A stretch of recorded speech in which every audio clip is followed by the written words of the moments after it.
Hello, hello, hello, and welcome to the Mo Money Podcast. I'm your host, Jessica Morehouse, and you're listening to episode 151 of the Mo Money Podcast.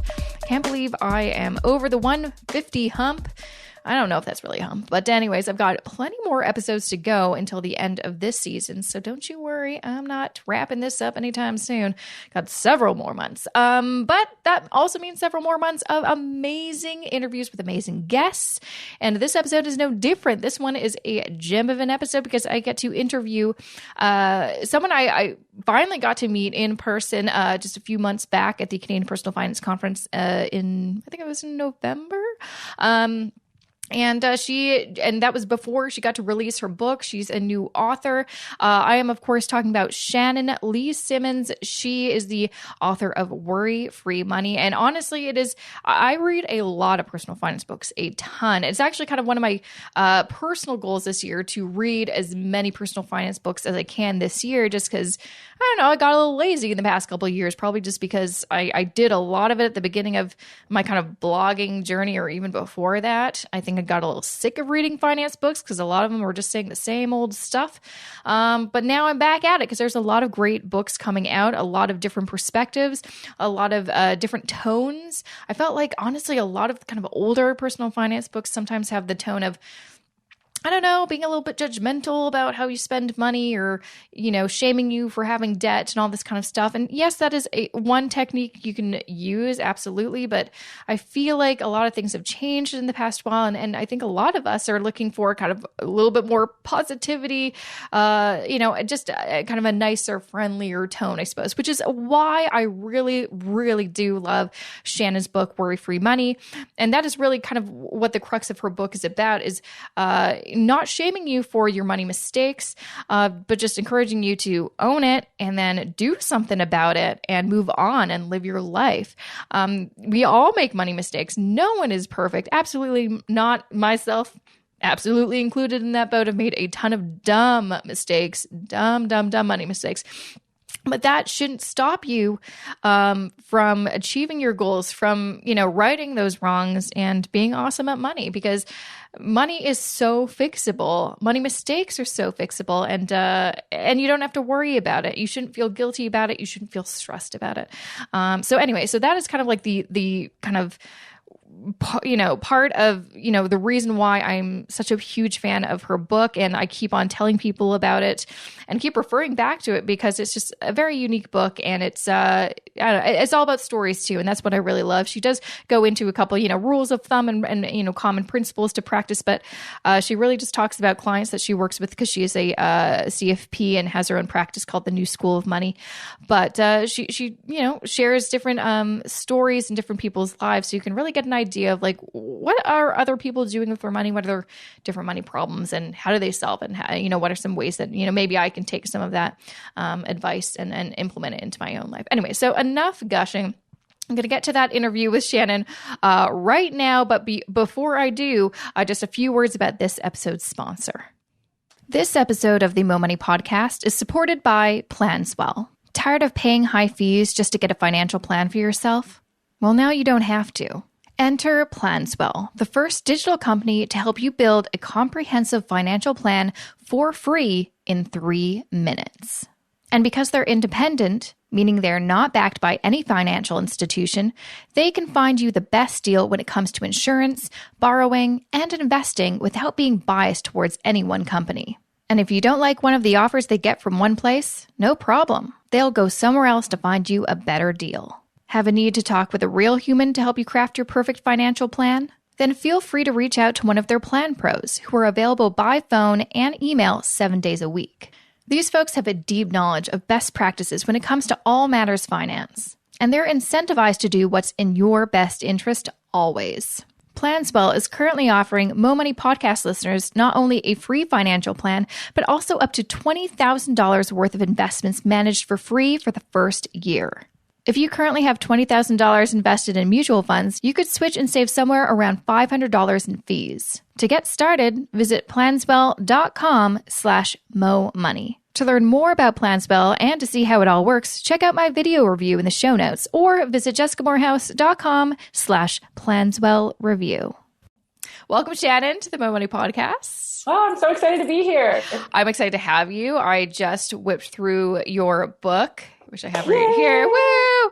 Worry-Free Money, and absolutely loved it, especially the subtitle, The Guilt-Free Approach to Managing Your Money and Your Life, which I love because I feel like the idea or the sentiment of guilt is very tied to money. And I used to think it was just me. I'm like, oh, maybe that's just like my background. I mean, I'm Catholic. We're guilty about everything. But but I think it's just a lot of the conversations I've been having is people, they feel guilty for spending. They feel guilty for not saving enough. They feel guilty for not investing the right way. They feel guilty for paying fees. They feel guilty for everything. Yeah. And it's like, well, that's not productive. That's not really a helpful solution, just feeling guilty. You just feel like awful. And that's when people decide, I'm just like going to push it to the side, not do anything about my money. So it was nice. I felt after reading this book, I actually felt good. And sometimes after reading a personal finance book, you just feel like crap because you're like, oh, I am not doing as well as this person, or I've got a lot of work to do. So I really appreciated that. So why did you really want to focus in on the, getting rid of people worrying about money and feeling guilty about money?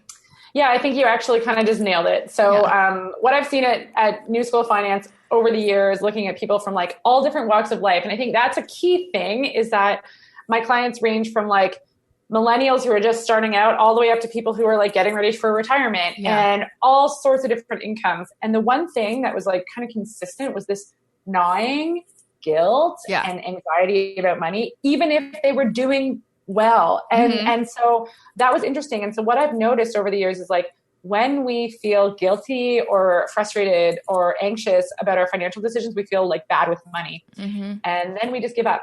And so that's what you say by we just push it to the side.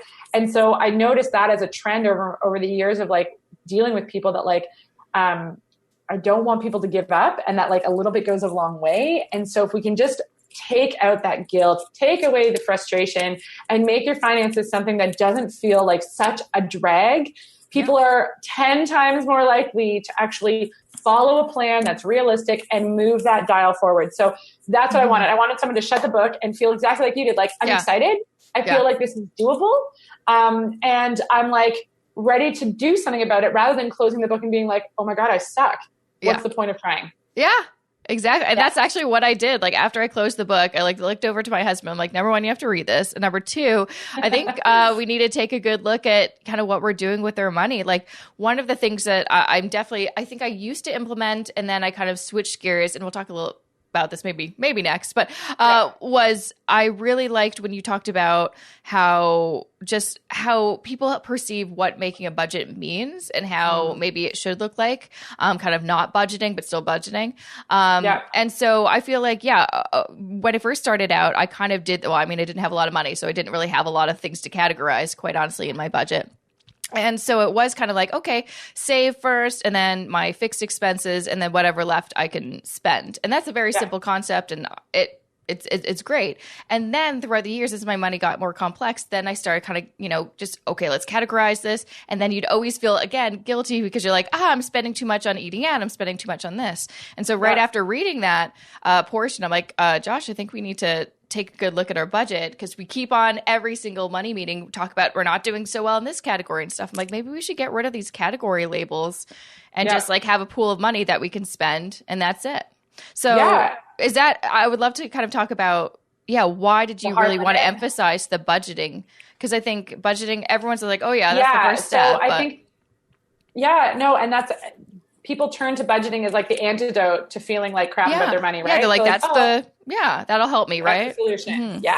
And so again, what I've seen is people just giving up. So, we're like, I'm going to get my financial life in order, make a ridiculous spreadsheet, and then hate their life doing it. And then fail because it's unrealistic. Because like I say this in the book, let's say your grocery budget is $200 this week. 1 week you spend $200, and the next week you have people over and you overspend. Well, then it's like, slap on the wrist. We're not doing well in that category. When at the end of the day, if we take a step back, like what actually matters? Okay, well, can we pay our bills? Are we saving? Then who cares? Yeah. Like, who cares if you spent it on groceries or pants that week? Because the important work is being done. And so that's why that hard limit number is really important, is that like, it's not like not budgeting in the sense of like, you just spend whatever you want, but it's not budgeting your spending money. That's the key, because your spending money is yours. And as long as you're fed and having fun getting around, who cares how it actually does it? And so like, that's that idea of the hard limit, is like separating that line in the sand between the money that you cannot spend to make sure that you're financially, your butt is covered essentially. And then the other money is like, go nuts. Yeah. Nobody should shame you for how you spend that money. Exactly. No. And I'm like, I think that's something that we need to do, just because it's that portion of our budget was like, we were never like right on the dollar. And because, life is flexible. Life changes month to month. Like you said, sometimes you'll have people over and they're like, oh, well, everything's out the window. Yeah. Why even try? Yeah. Yeah. And I just think it's like, I think those kinds of traditional budgets set us up to fail. And the more that we fail with our money, the more frustrated we get. And the more we feel like there isn't a point in trying because I'm bad with money, or I'm just like, I'm not really good at money. And then if you hear in the media and you hear other people talking about how they're so good with money, and maybe you don't actually know all the behind the scenes information there, which I am privy to, but it kind of just like compounds that feeling of frustration and guilt. So it's like every time you spend money, it just feels like a bad call, when really maybe that $40 takeout was absolutely fine. Yeah, exactly. Yeah. As long as you're just not spending, you've got that hard limit, like you said, that do whatever you want. As long as you're just not spending over that, then it's fine. But that's fine. It's actually kind of timely too. So the other day, someone posted in my Facebook group that, they've been really happy that they've been able to save up a good chunk of money in their emergency fund over the past couple of years. And then finally an emergency happened and they're like, well, I have to dip into it, but I don't want to. And I feel guilty about it. Like I'm a failure. They use that word failure. What do you feel like? What do you tell people when they come to you? They're like, I did all the right things, but I still kind of feel like a failure.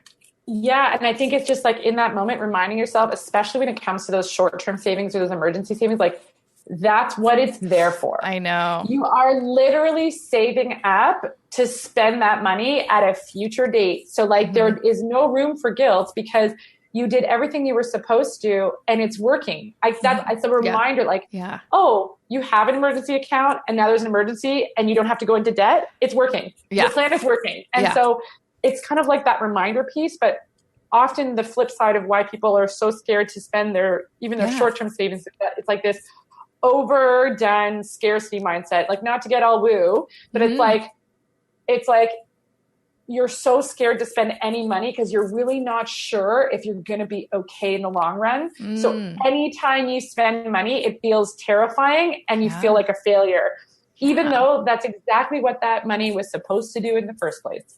So it would be the same as like, if you saved up for a vacation, then spent your vacation money and then feeling like guilty about that.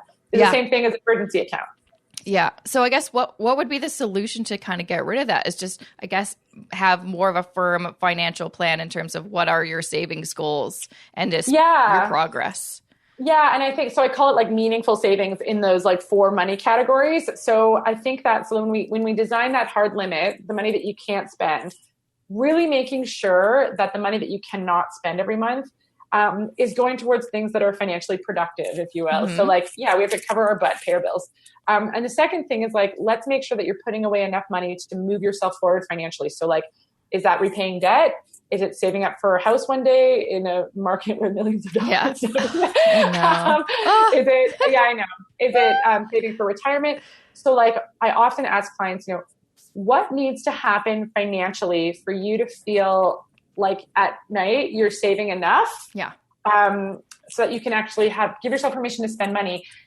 And then I kind of check that to make sure that like, okay, well, if we do this, then if we kind of blow it out over the next little bit, like, is it enough to actually move the dial forward? And so most times it is, but because we have no concept of safety, it feels like a moving target and it feels like we don't know. And therefore everything feels scary all the time. Yeah. Well, I guess that's probably a popular question you get is, well, how much do I need to spend, or how much should I should spend, or am I saving enough?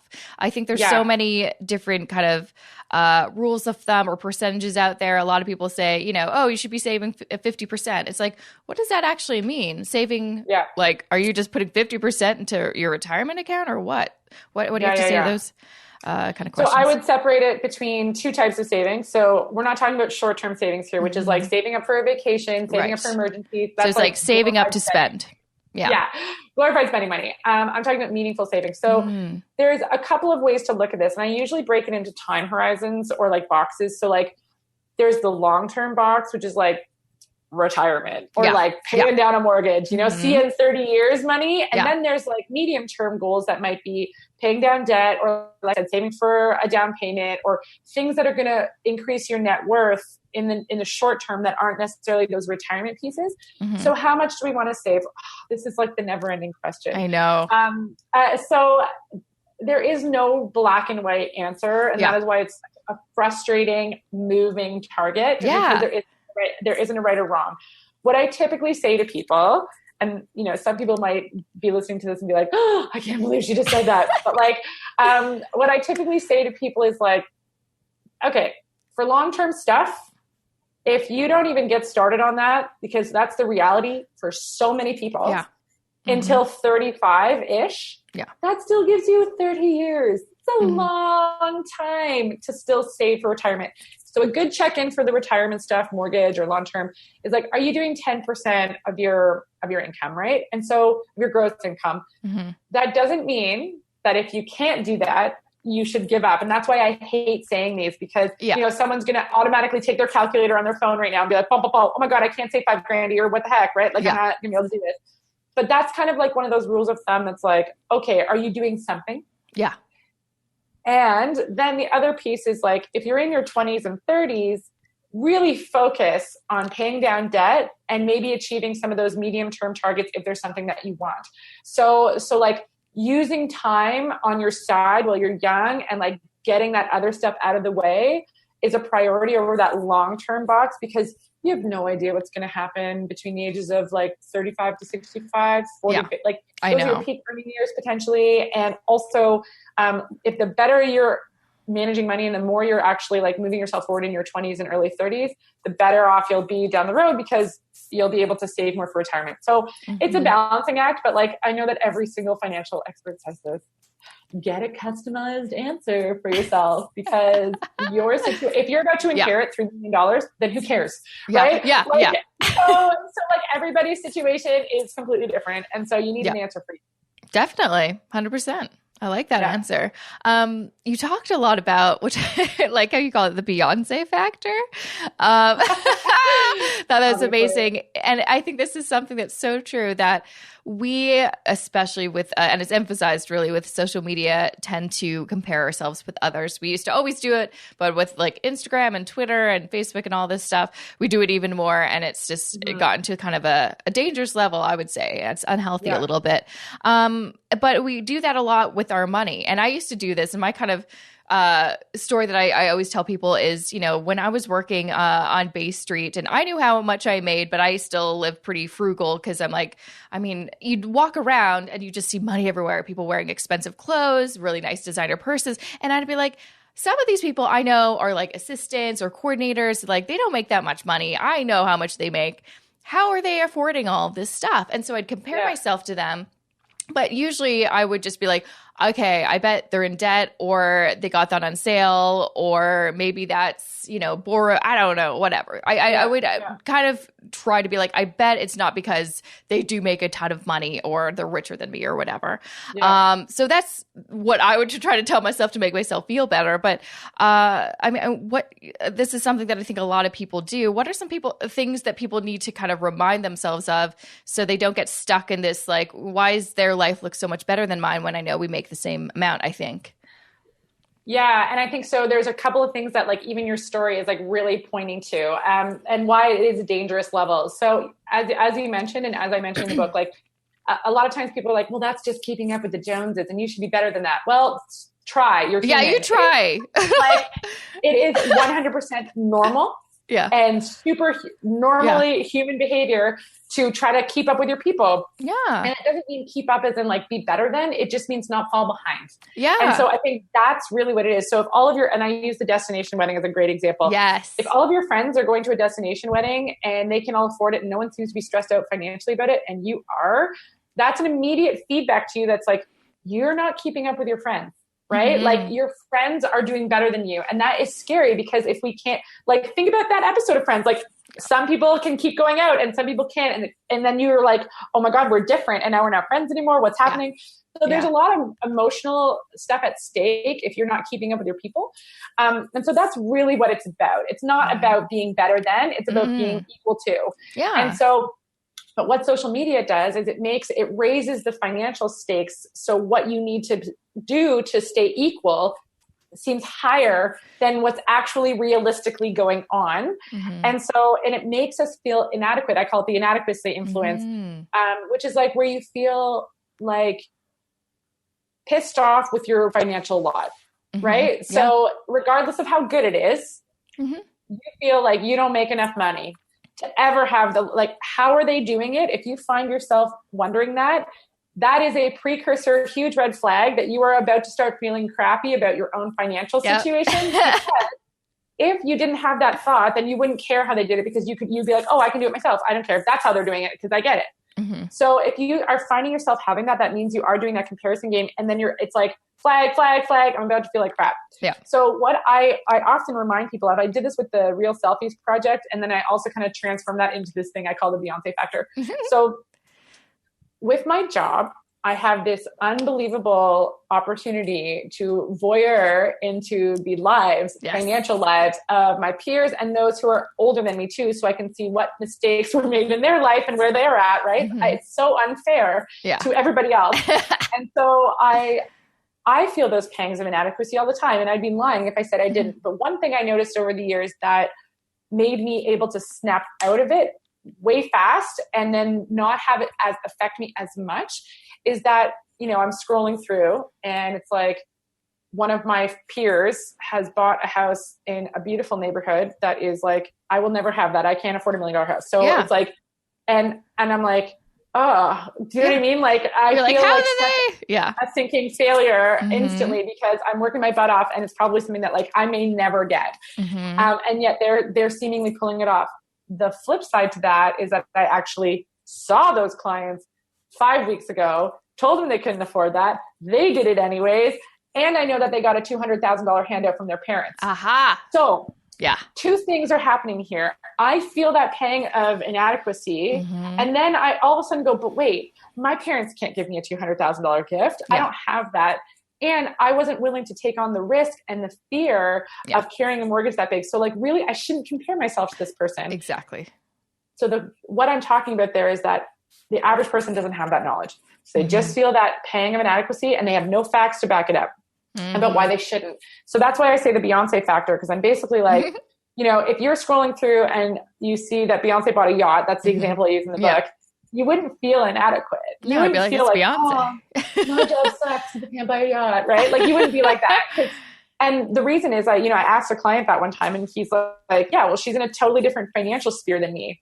But if you think about it, someone who got a huge handout from their parents is also in a completely different financial sphere than you. So they might be like you might have the same job as you, but behind the scenes, they are nothing like you financially. So unless you know the nitty gritty details of someone's financial life, you just must assume that they're in a different financial sphere than you and therefore absolve yourself of the comparison game. And that is the only way to stop that in the moment and not resent your own situation. 100%. And that's funny that you mentioned the house thing, because I had that recently where I connected with an old friend and we're talking about another old friend. And they're like, oh yeah, so-and-so, she was able to buy a home in Vancouver, which is also very expensive, like Toronto. I know. And she's in her, I guess 20s still, or 30s, early 30s possibly.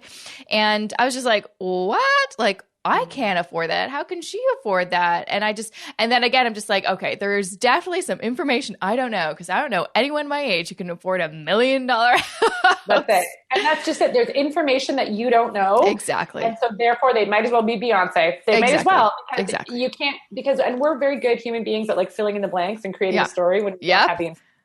So you just got to like stop yourself from that, because what social media is doing to us is raising the stakes of everyday life to make it more expensive, and then also punishing us and making us not appreciate the good stuff that we do have going on, because there's the target of what it takes to succeed is moving further and further away all the time. Yeah. So you're chasing this thing that's you're never going to catch it. And so it feels frustrating and you can feel inadequate. So you might have a well-paying job that's a livable wage and have a nice apartment that you rent, and you might actually be super happy, but constantly looking at these other places might elicit that like, oh, man, I'm never going to get there. What's wrong with my life? What bad choices did I make? Yeah, exactly. Which is why I think I've come to the realization. I'm like, we may never own a home, like a proper home with a yard. And I'm okay with that because it's just unless we move someplace cheaper, but it's just not going to happen. And that's fine. Because I think it was really important, like you said, is look at what your life and be like, are you happy?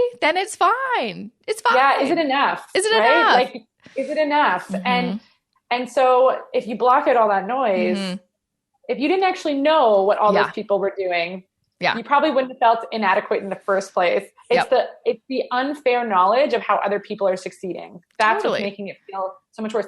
Like, one of the reasons I wanted to write this book is I've been doing this now for like 10 years. And only in the last 5 have I really felt like the word broke with people who are absolutely not broke. Being used in their intake forms. Like, what do you want to get out of our session? I don't want to feel broke anymore. Like, dude, you're not. Like, what? And it's not that I'm like shaming them into being like, you can appreciate what you have, but it's like the feeling is real and the fear is real. And it feels like we're all struggling. And so we all just need to like break free. And that's why I wanted to write that, because it's like all of these things are making us feel broke. I loved that part of the book because I'm like, there's definitely been times, I would almost say like this time last year, I felt a little broke just because I left my stable corporate job. Still, I was earning money, but it was less and I was living a bit more frugally. But I had this, I'm like, oh my gosh, it brought me back to those days when I moved out of my parents and was making like hardly any money in my first job, living in a tiny basement suite with 2 other girls, and definitely was broke. And it made me feel like that again. I'm like, but I know I'm not. Like, I have like savings, I've got investments, we own a home that has equity in it. I'm not broke. Why do I feel broke? Yeah, that's exactly it. And I think that the thesis of the book is like, the more you feel broke, the more likely you're going to eventually give up, because that moving target of success feels so far away that there's no point in chasing it anymore. Right. And so that's that fear piece. So that's why that's exactly it. It's like broken. And I feel like that too sometimes. Like, I'm not above it. We're all feeling it. Oh, 100%. And that's coming to the surface on that. And that's been really cool from some of the feedback from people that have read it. They've been like, are you in my brain? I love that. Yes, I am. Yeah, no, totally. And I felt like too, because it seemed like another kind of theme or message that you really want to get across in the book was empowering yourself by taking control of your money, which is something that I like to live by too, because that's why I got into personal finance. I felt when I took control of your money, I felt more confident. I felt more safe and secure. I felt better about like the outlook of my life, which I really appreciated. But so what would you say are some just simple steps that people can start implementing in their life to stop feeling this broke feeling, that even if they're not broke? Yeah. Well, obviously pick up a copy of the book. Of course, obviously. Shameless plug. So I think that the first thing that I would do for anybody is like, very simple, is just figuring out what that line in the sand is between the money that you can and can't spend. So that's twofold things are happening there. The first thing is to actually sit down and take stock of what you owe, like you're asked, like how much money you have and how much money you don't have, if you've got debt or something like that. And then setting some concrete goals around that. So that's where that like meaningful savings piece, right?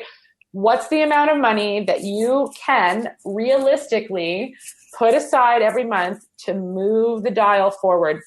And this is a big theme of the book for me, is like, I am all about being realistic. And I think that counts. So, it's a risky thing to say a couple of the things that I say in the book, because most of the time experts will be like, save this amount, and like, you're bad with money if you can't get there. And, after sitting in the trenches with people every day and like, holding a mom's hand who's crying because she can't put her kid in hockey. Yeah. That is real. And so I feel like realistic plans are way more likely to get done. So when I'm saying like, how much do you want to put aside to move the dial forward? What I'm saying is, how much can you do realistically? Because then you'll do it. And I'd rather you save $100 a month than me tell you need to save 1,000 and you're just like, well, that's not super not doing that. Yeah. Thanks for nothing. And so So that's the first piece, is that goal setting and like kind of assessing what you can do. And then the second piece of that is like, okay, so now that we know what you cost to live, like what are your bills, what's the amount of money you want to do to move yourself forward in that meaningful savings place? And then how much money do you need to set aside so you don't end up in debt again? Once you answer those 3 questions, which is all part of just taking stock of your life, the rest is the money that you can spend to zero. And so that is the first step that you should do. And it sounds like that's a huge task, right? And it kind of is. But all the other, can I swear? Yeah, no. Go ahead. I was going to say bullshit. Well, people do. Anyway. Yeah, you can. Yeah. Yeah, it's like all the other bullshit out there, whether you're doing like, it's not actually that at all. But when you have no money to save, it's a meaningless, right? So it's like, it doesn't matter where your ETFs are, and if you don't have money to save into ETFs, like that's not a thing. Yeah. And so all of the other strategies that you might be stoked to implement are meaningless unless we actually have that in place. So that first piece that you want to do is like, sit down, pour a glass of juice, coffee, wine, whatever it is, and like, okay, what do I have? What do I owe? What's coming in? What's coming out? Yeah. Take stock of your finances and then set that goal around the fact that like, I want to move myself forward, and what can I realistically do? Absolutely. It's a simple, but it is like the foundation. And it's funny. Like I get kind of huge thing. Yeah. It's a simple, but huge thing. Very important thing to make you feel kind of like you've got your stuff together. But yeah, I kind of get a view in my Facebook group. We get just a bunch of questions. People ask whatever they want, and just to see what other people's answers are. And a lot, sometimes I see people that are like, hey, I just graduated and, just starting my life, and I'm thinking about investing in stocks. It's like, whoa. And I think a lot of that has to do with there's so much information online, and when you go to lots of like the financial sections of like newspapers and whatnot, they do focus a lot of that because that's sexy stuff. That is exciting. It means you can make stuff. It's budgeting is not sexy. So what do you? Bitcoin is sexier than budgeting. That question comes up all the time. They're like, "But what do you think about cryptocurrency?" I'm like, "I think it's garbage, but whatever." Like, it's like if you have money to gamble, go ahead.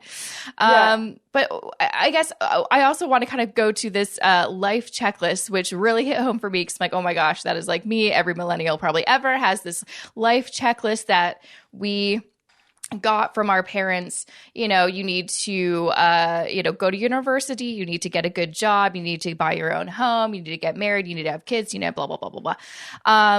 I don't know where this life checklist came, or maybe it's been around forever, but it's been so ingrained in our minds that when we can't accomplish something, or even if we don't want to accomplish something anymore, just because like we're like, hey, you know what? I actually don't care about buying a place. I'd rather rent and save the money and travel more or whatever. We feel that sense of failure and guilt again. Why is that? That's because that comes back to that comparing. So the life checklist is a series of like goals and lifestyle that has been ingrained and then also like confirmed by your people, friends, family, colleagues, whatever it is. And so it's a status measure. It's how we know if we're falling behind or not. Right. So when you opt out of that life checklist, you're signaling to your peers that you are doing things differently, which is scary on a social level, right? Yes. Because the group, the herd mentality is like, in the example in the book, I use that too. So like, I have a very similar one too. I'm sure people have different ones, but for me and for a lot of people, it's like, it is the, go to school, get a job, buy the house, have the babies, retire by 60. Yep. That's it. And like eat organic the whole time. Yeah. So when you do things differently, it's usually an indicator of affordability. Because if you had the money, you'd do it. Yeah. If I had the money, Jessica, I would buy a house. Yeah. So by me not doing that, even if I'm okay with it on an emotional level, and I've looked at the numbers 10,000 times and it still makes more sense for me to rent. At the end of the day, if I had the money, I would do it. Right. So what you're signaling when you don't opt into the life checklist and you opt out, you are signaling to everyone, I don't have enough money. Mm-hmm. And that feels scary and crappy sometimes and makes us feel blue because the herd is here and you're over here. Mm-hmm. And so what's cool about the life checklist is like, once you recognize your own life checklist, right? Which is something that is in the book. Yeah. then it's almost, and I think I use the example of like public speaking, where it's like, if you know that these are your certain trigger things, like these are the things in your life that because you've opted out, when you see the herd doing them, it's going to hurt. Yeah. It's going to hurt more than something that's that's already happened, right? Yeah. Or that you don't care about. Yeah. So like I couldn't care less about fancy cars. Yeah. I like, there are literally, I couldn't care. So if one of my peers buys a fancy car, it has it's not on my life checklist. Yeah. I don't care. Yeah. Right. Yeah. Somebody else who's like, I've always wanted to have this car, blah, blah, blah. And then they see their peers doing it. It's like drives them bananas. Yeah. Right. And so if you can identify the triggers on your life checklist that are the things that you want, or you thought you wanted that you probably can't afford, these are the things that are going to make you feel like a punch to the gut when the herd is doing it and you're not, because you can't afford it. Yep. So if you can identify that, see it coming, you're way more in control of your emotions and how you feel about that. So it doesn't mean that it makes it go away, but you can stop the spiral of inadequacy, questioning whether you made bad decisions, questioning your job, wishing things were different all the time, because you're way more in control. And so like, public speaking, if someone just put a microphone in your face at a wedding, it's like, give a talk, you'd be like, I hate you. Oh my God, I'm freaking out. Yeah. But if they told you well in advance, I'm going to ask you to say something, you're like, I'm still nervous, but I got this because I'm expecting it.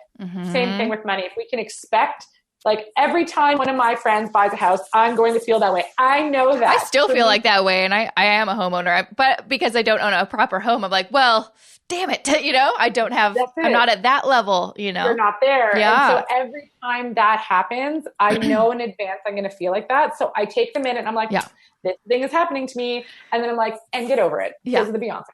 Yeah, exactly. And moving on. Yeah. Exactly. Yeah. No, one thing that I think I do, and I think hopefully a lot of other people do after reading your book and doing lots of the things that you talk about, is whenever I do, even unconsciously compare myself to someone else's life or life checklist or everything like that, I take a step back, take a look at my own financial situation, look at my net worth, and look at my own kind of vision board, because I'm a nerd and I totally have one of those. Oh, I'm all there too.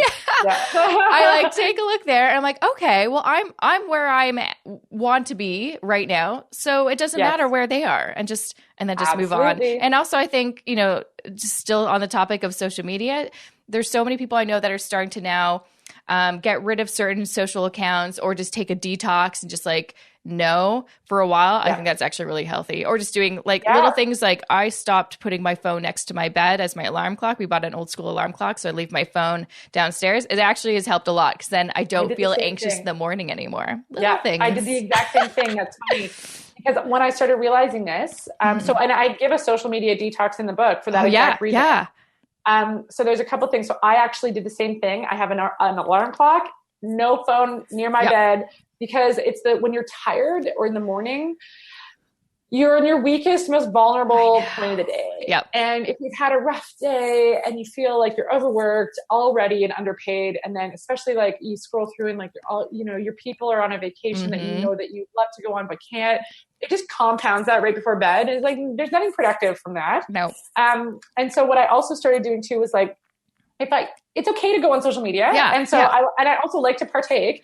So what I do is I set a timer for 10 to 15 minutes. And then you would be shocked at how fast that goes. You're like, oh my God, no.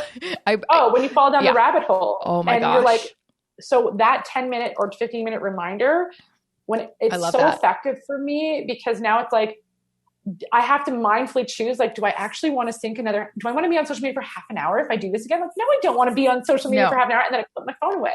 I love that. And so I do that. And that has been so great to use the alarm clock trick. I love that you did that too. It's so funny. It actually was hard to do though. It was like, it was like my hand felt the itch. I'm like, where's my phone? It was scary. Yeah. I felt like, oh my God, the first little bit too. And now I actually see the benefit of it. And I got frustrated the first few times that alarm went off on me. I was like, I haven't even done anything. Like, I didn't even get anything done. I'm like, what am I doing? Like commenting? Like, I know. I'm not doing anything. I'm like looking at my like ex-roommate's boyfriend's profile. I don't know. Like, what am I doing here? Come on. It's the rabbit hole, right? The rabbit hole. Yeah. So I guess also like logging out. This is something that I did. I should probably do again. Logging out of those accounts if you're like on a computer. So you have to put in your password. And sometimes that's just annoying. So you just won't do it. No, absolutely. Also, removing from a buying point of view. Oh, yes. Removing your credit card information. I think I give that tip too, because yes. So many of my clients with like taxi apps and food apps and anything that they're shopping, like if their stuff is saved in like Amazon or something like that, it is so easy to just be like, want, done. And it's like, there's not even really a connection between the fact that you just spent money. Yep. And I think that that is what technology has taken our completely normal instincts and just like put it on steroids. Yeah. Right? Yeah. It's too easy.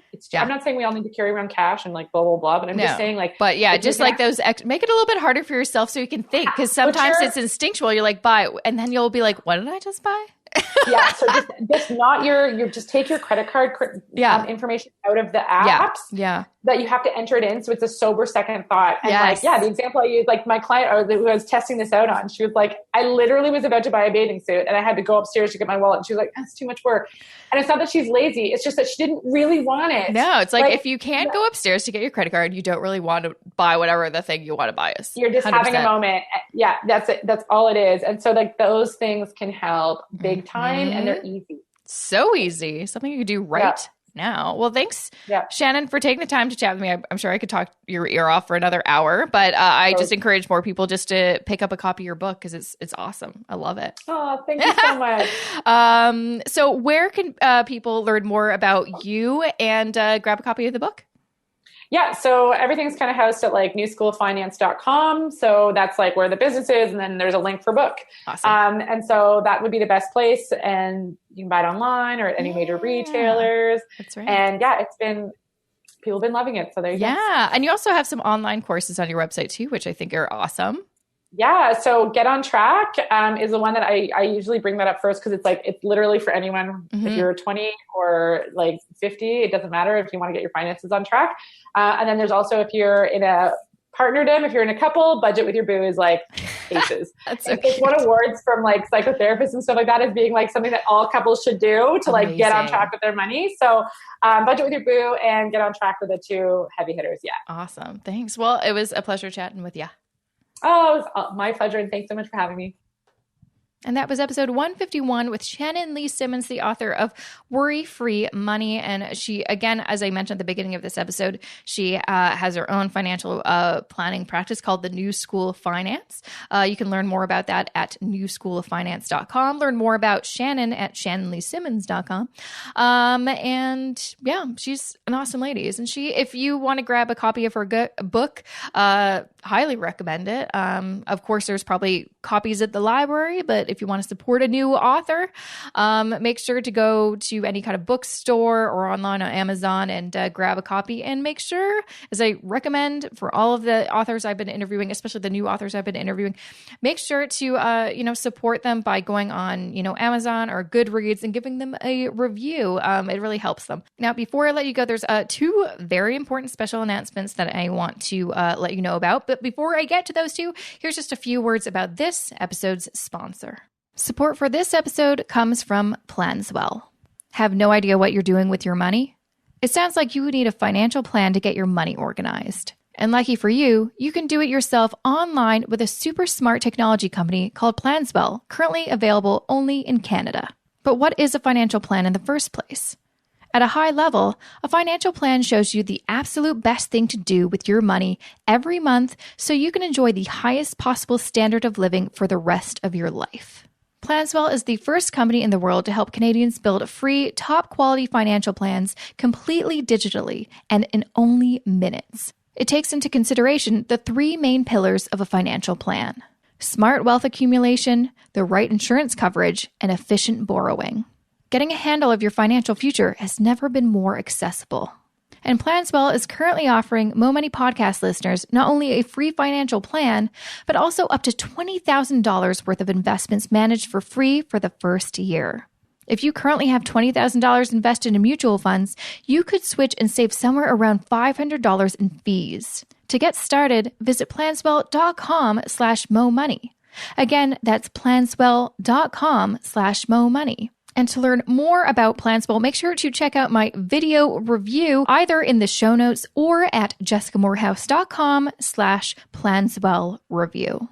So I think I forgot to mention, make sure to go to the show notes, jessicamorehouse.com/151 for more information about stuff we talked about and some links, but also some more information about these two special announcements. So number one, I am running a contest, a book giveaway. I'm giving away 3 signed copies of the second edition, the newest edition of John Robertson's book, The Value of Simple. It is the go-to book, in my opinion, if you want to get started with DIY investing in index funds and ETFs, and doing it yourself, because it is way cheaper to do it yourself, and also you have more, insight into what's actually going on with your investments. It is the go-to book because honestly, it's one of the few books out there that specifically says, especially if you're Canadian, sorry, Americans, but this is for kind of Canadians, how to get started. So, how to actually, make a investment plan for yourself, and then where to go to actually invest your monies. So I'm giving away 3 copies of his book, The Value of Simple. Make sure to go to jessicamorehouse.com/value of simple contest to enter to win one of those copies, or just check out the show notes, jessicamorehouse.com/151. And also, second announcement is I am doing a tax webinar. I know, super exciting, but super important for anyone who is self-employed, freelances, has a side hustle, and is kind of freaking out because it's tax season. And well, there's a lot of, complexities when it comes to taxes when you are self-employed or make some money on the side. Well, anyways, I know this as I am also self-employed, and taxes are kind of a headache. And I'm joining forces with my pal, Lisa Zamparo. And you may remember that name because she was the special guest at my last Millennial Money meetup back in the fall. And she is a CPA. She's working towards becoming a fully fledged CFP. She knows what she's talking about when it comes to taxes. And so we are coming together to do a webinar all about taxes for those of you who are self-employed or have a side hustle, or just want to join us, and because you don't have to be. But that's kind of what we're going to be talking about.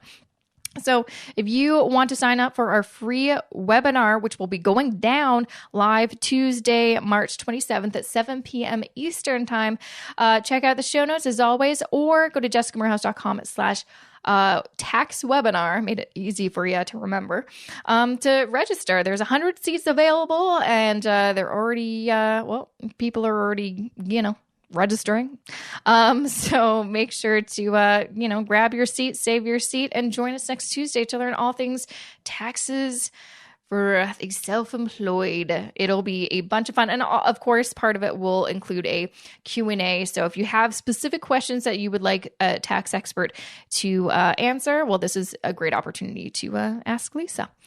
So that is it for me. I'll be back here next Wednesday with a fresh new episode for y'all.